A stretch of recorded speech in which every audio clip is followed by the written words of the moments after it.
Thank you, Megan. Virginia's highest court heard arguments today about the future of the Robert E. Lee Monument.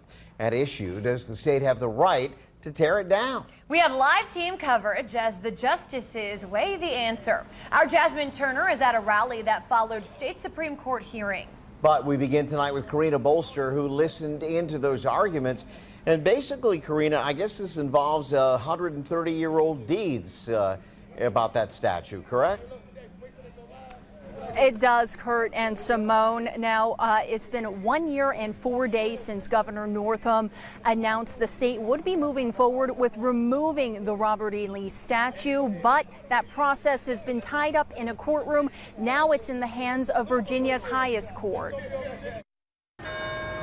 Oral arguments heard virtually today by the Supreme Court of Virginia about why the Robert E. Lee statue should stay. Attorneys in two cases saying the deeds written in 1887 and 1890 pertaining to the land and monument still stand true today. One descendant saying the land was gifted to the Commonwealth by his family and therefore he still has ties to it. There's a servitude upon this Lee Circle that came about with a solemn promise by the governor of Virginia in 1890, and Mr. Gregory just asked you to enforce that. The promise also saying the land and monument would be held, quote, perpetually sacred. A handful of individuals cannot force the Commonwealth to maintain in perpetuity a statue that communicates a racist message. In 2020, the General Assembly held a special session, both chambers voting to void the agreements made in 1887 and 1890. Attorneys arguing it goes against the original agreement.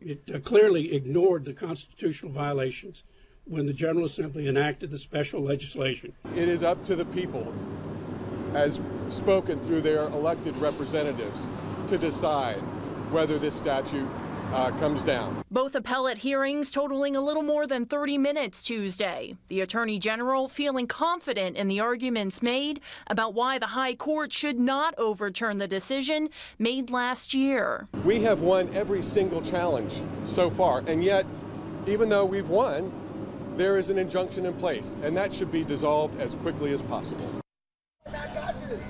Now, a decision may not come for several more months, but many are hoping for an answer to come sooner rather than later. Jasmine Turner is live now near the monument as well, covering after speaking with several folks who rallied following that hearing. Jasmine, how are they feeling?